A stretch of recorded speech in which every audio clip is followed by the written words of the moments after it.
Hello, and welcome to Postgres for Everybody. This is a course that I have dreamed of teaching for over a decade. You may have met me in another course, like Python for Everybody, Django for Everybody, or Web Applications for Everybody. You'll see in each of those courses, in all those courses, I have to teach SQL.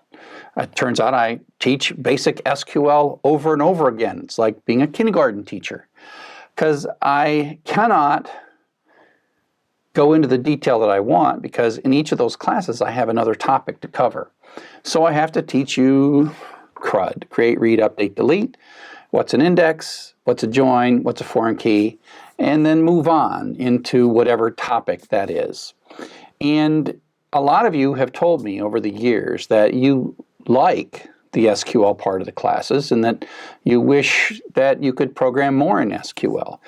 And really, as I build online teaching and learning applications, the SQL part is almost the most creative part. I mean, others are better at designing pretty user interfaces, but for me, the SQL is where the essence of applications and performance comes from. And so there's just way so much more to learn, and it's so much fun to work with. And so this is my moment where I now have a series of courses that can do nothing but databases, teach you as much as I want. I don't have to teach you anything but databases, and so that's really exciting to me. Now, you might ask, why Postgres? Why Postgres SQL? Here's the little elephant. That's the mascot, Postgres. Good open source projects need mascots. Here's the mascot from my Sakai project, the Sakaiger, and the Postgres mascot, and the Sakaiger and the Postgres mascot. So there you go. So why Postgres? I do like open source, but then you might say, why not MySQL? And I'll just say this. I felt that way too. I used MySQL for a very, very long time. I love open source. I build a lot of open source software. The autograder that you're going to take this class, that actually is using MySQL. But here's the thing. It used to be in the beginning, it was easy to know what database was the right one to use. You might use Oracle if you were in a corporate environment and your company had chosen Oracle. You might use MySQL if you were in an open source environment and you insisted on giving folks free stuff. You might have used SQL Server, for example, if you are at an organization that is a Microsoft shop. And so it just seemed like, based on sort of where you started, the answer was obvious. And then a while back, Oracle purchased MySQL. Now, they didn't purchase all of MySQL. MySQL is open source, but they purchased enough of the team building it so that Oracle owned the future destiny of MySQL. And so some of us got a little nervous because a lot of us had chosen MySQL just to avoid Oracle, right? I don't want to use Oracle. I don't want to pay every time I install something. Now, what happened at that point was someone grabbed the open source copy, made a copy of the open source MySQL and called it MariaDB. And the idea was, as MySQL would continue, then the open source people would keep releasing MariaDB. The problem is that also happened about the time, as we'll see later in Postgres for Everybody. The competitive environment for databases was increasingly challenging.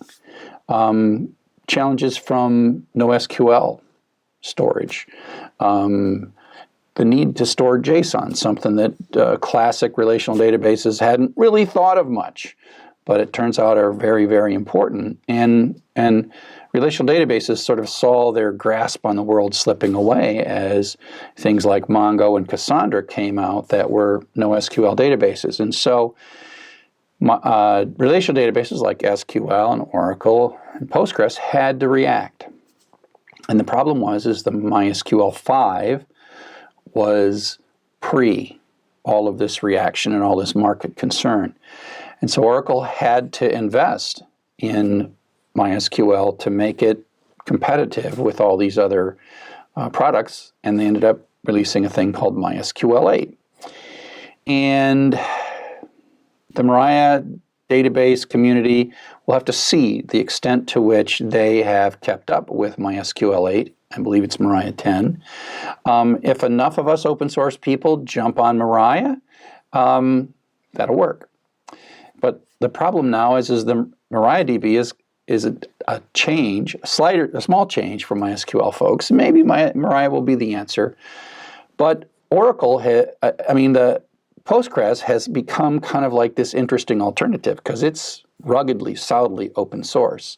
And you may or may not have heard that Amazon, when it first started in the late 90s, chose Oracle. Why?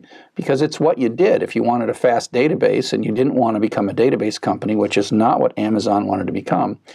And so they built a lot of stuff around the Oracle database. Well, the problem is that cost them a lot of money. And as Amazon got bigger and bigger and bigger, their Oracle bill got bigger and bigger and bigger.